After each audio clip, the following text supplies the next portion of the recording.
Oui, oui, pour lutter contre les discriminations, il existe des lois. Simplement, elles sont mollement appliquées ou pas du tout. Il existe la HALD.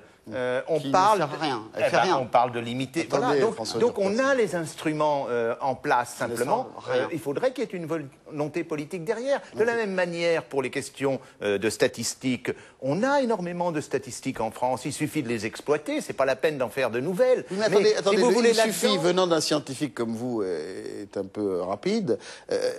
Si vous regardez l'histoire et la possibilité d'appliquer, ou non d'ailleurs ces lois, on voit plutôt qu'elles n'ont pas été appliquées, que les institutions sont assez inefficaces et que toute cette panoplie d'outils que vous décrivez semble totalement... Donc le problème est un problème politique, un problème de volonté politique. Il n'est pas un problème de méthode elle-même. Les méthodes ont été définies politiquement, simplement. Elles ne sont pas appliquées. Simplement, la HALD, ça prend un temps fou. Alors quelles sont les raisons ? Les raisons... C'est parce qu'on refuse, alors... La raison, écoutez, nous ne voilons pas la face. La raison, c'est qu'encore une fois, il y a un communautarisme blanc, même parisianiste un tout petit peu. Il y a des castes qui empêchent, qui bloquent, et qui après... Donc le métissage, c'est pas pour demain. Mais c'est pas le métissage, c'est des castes, c'est politique, c'est financier. Oui, c'est une forme de métissage social, peut-être, on n'est pas pour demain. Je vais juste revenir, parce que je parle de Césaire dans Mélenchons-nous, que je respecte infiniment. Il ne s'agit pas du tout de dire que c'est quelqu'un qui n'est pas pertinent aujourd'hui. Le retour au pays d'Intal a retourné la tête de beaucoup de gens dans le sens très positif. Simplement, c'est un communautarisme de combat. La négritude est un communautarisme de combat. On nous attaque, on nous agresse, on va se défendre. Ça marche comme ça en banlieue aussi, vous savez.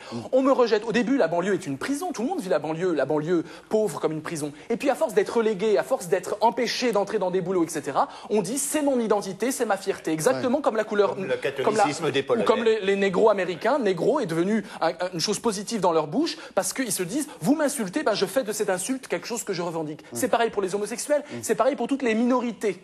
Quand vous êtes attaqué, vous prenez le qualificatif de l'attaque et vous en faites quelque chose de positif pour retrouver sa dignité. Maintenant, il faut dépasser ça. On n'est plus dans un communautarisme de combat aujourd'hui. C'est ça qui a changé. C'est pour ça que quand j'entends François Durper, c'est des combats. Je comprends tout à fait qu'il faut lutter contre le racisme, etc.